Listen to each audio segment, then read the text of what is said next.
सोचिए, एक emergency situation है। हर तरफ अफरा तफरी, हर एक सेकंड कीमती है और किसी की जान दांव पर लगी है। ऐसे में कोई भी फैसला जिंदगी और मौत के बीच का फासला तय कर सकता है। लेकिन इसी उथल पुथल के बीच एक चीज है जो सब कुछ बदल सकती है। एक सिंपल सी लेकिन जान बचाने वाली इंट्यूबेशन चेकलिस्ट।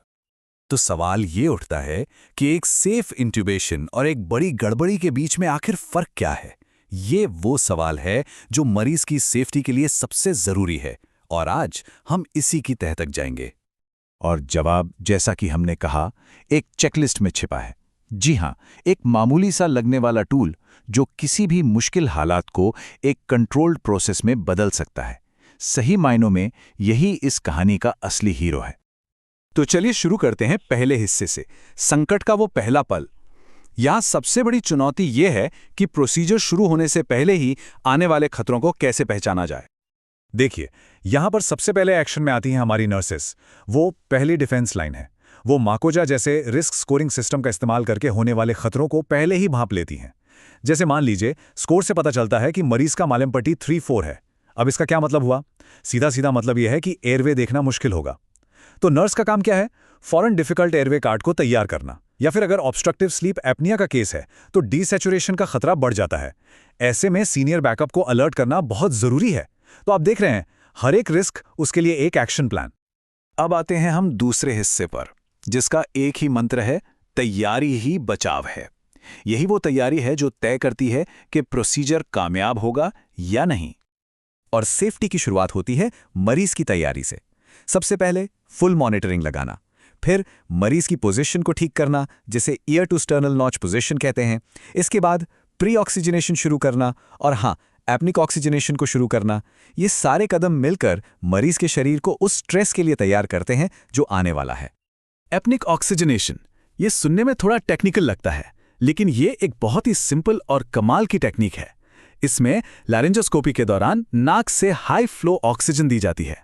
फायदा, ये हमें वो कीमती कुछ सेकंड्स या मिनट देता है जिसमें ऑक्सीजन लेवल गिरे बिना काम पूरा किया जा सके। ये सच में एक गेम चेंजर है। इसके बाद नंबर आता है आईवी और दवाओं की तैयारी का।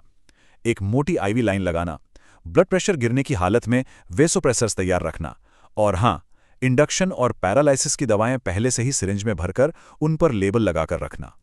यहां तक कि इंट्यूबेशन के बाद की दवाएं भी रेडी होती हैं। हर सिरिंज, हर लेबल, हर तैयारी का बस एक ही मकसद है, उस क्रिटिकल मोमेंट में कोई भी देरी या कंफ्यूजन ना हो। तैयारी का अगला और बहुत जरूरी पड़ाव है इक्विपमेंट चेक। क्या बैग, वाल्व, मास्क और पीप वाल्व ठीक से काम कर रहे हैं? सक्शन चल रहा है? लैरिंजोस्कोप की लाइट ठीक है? ईटीटी कफ में कोई लीक तो नहीं? हर चीज को डबल चेक किया जाता है। मकसद साफ है, उस वक्त कोई भी इक्विपमेंट फेल नहीं होना चाहिए।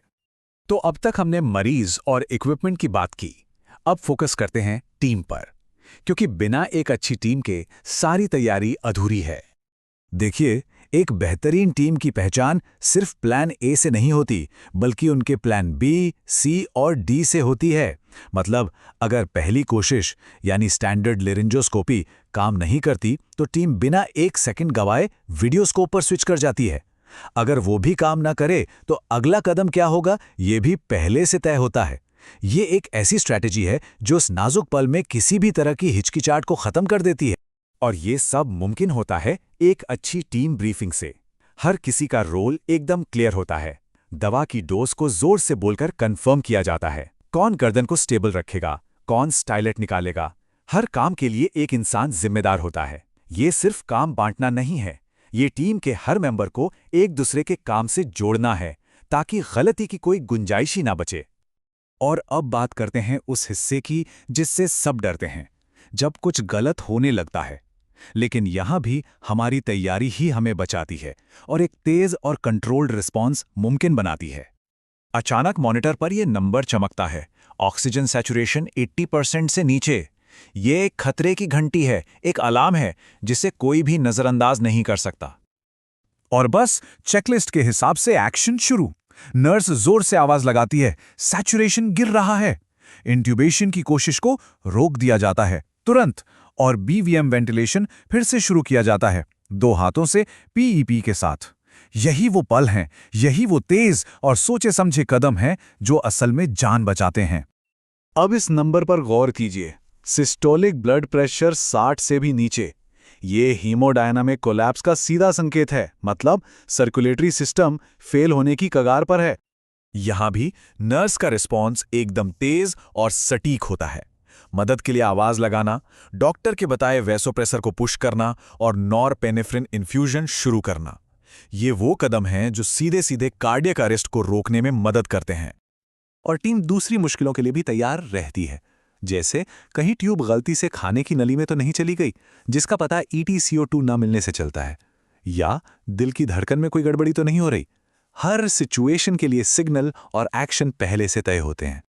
चलिए, अब हम आखिरी और सबसे जरूरी पड़ाव पर पहुंचते हैं, ये पक्का करना कि ट्यूब सही जगह पर है और मरीज की आगे की देखभाल को सुनिश्चित करना।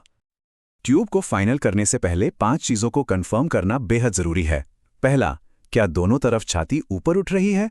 दूसरा, क्या फेफड़ों में हवा की आवाज बराबर आ रही है? तीसरा, क्या मॉनिटर पर EtCO2 वेवफॉर्म पॉजिटिव है? चौथा, क्या SpO2 अब बेहतर हो रहा है? और आखिर में, ट्यूब को सही गहराई पर सिक्योर करना। याद रखिए, इंट्यूबेशन के साथ काम खत्म नहीं होता, बल्कि देखभाल का एक नया दौर शुरू होता है। अब हमारा फोकस होता है वेंटिलेटर से होने वाला निमोनिया यानी VAP जैसी कॉम्प्लिकेशंस को रोकने पर। इसके लिए VAP बंडल को फॉलो किया जाता है, जिसमें बिस्तर का सिरा ऊंचा रखना और मुंह की साफ सफाई शामिल है, क्योंकि सेफ्टी कोई एक बार की चीज नहीं, ये एक लगातार चलने वाला प्रोसेस है। तो आज हमने जो कुछ भी देखा उसका निचोड़ ये है कि एक सिंपल सी चेकलिस्ट मुश्किल हालात को कंट्रोल में ला सकती है और खतरे को सुरक्षा में बदल सकती है। ये सिर्फ एक कागज का टुकड़ा नहीं है, ये एक टीम को ताकत देने और जान बचाने का एक जरिया है। तो सवाल ये है कि इस तरह की तैयारी किसी भी आने वाले नाजुक पल को कैसे और कितना बदल सकती है।